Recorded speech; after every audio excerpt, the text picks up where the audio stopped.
Morgan Stanley ने हाल ही में भारत की जीडीपी फोरकास्ट बढ़ाया है, जो इंडियन इकोनॉमी के लिए एक पॉजिटिव साइन दर्शाता है। लेकिन ये फोरकास्ट क्यों जरूरी है और ये ग्रोथ रेटिंग क्या होता है, कैसे मेजर होता है, इसके इम्पैक्ट से लेकर चैलेंजेस और अपॉर्चुनिटी के बारे में चलिए विस्तार से हमारी वीडियो में बात करते हैं, समझते हैं। मॉर्गन स्टैनले की फोरकास्ट रिपोर्ट जानने से पहले चलिए जानते हैं कि जीडीपी ग्रोथ रेट क्या होता है। जीडीपी ग्रोथ रेट किसी देश की इकोनॉमी ग्रोथ को मापने का एक तरीका होता है, जिसमें पता चलता है कि एक साल में देश की कुल गुड्स एंड सर्विसेज का प्रोडक्शन कितने % बढ़ा है या घटा है।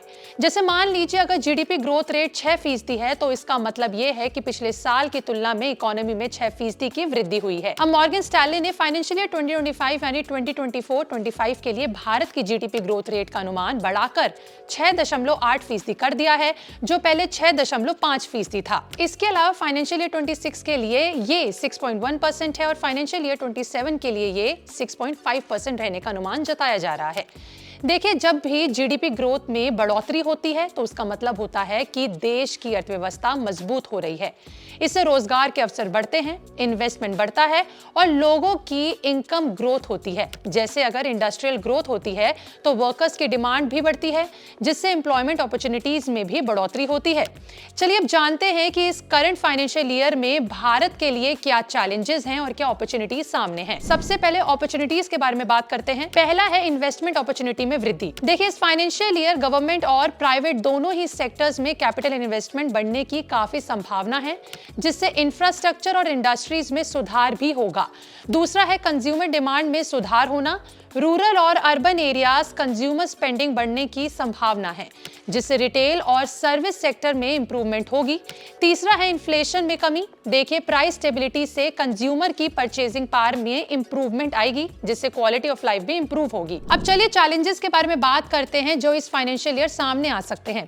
इसमें सबसे अटमोस्ट पर है ग्लोबल इकोनॉमिक अनसर्टेनिटीज, जिससे दुनिया अभी भी जूझ रही है।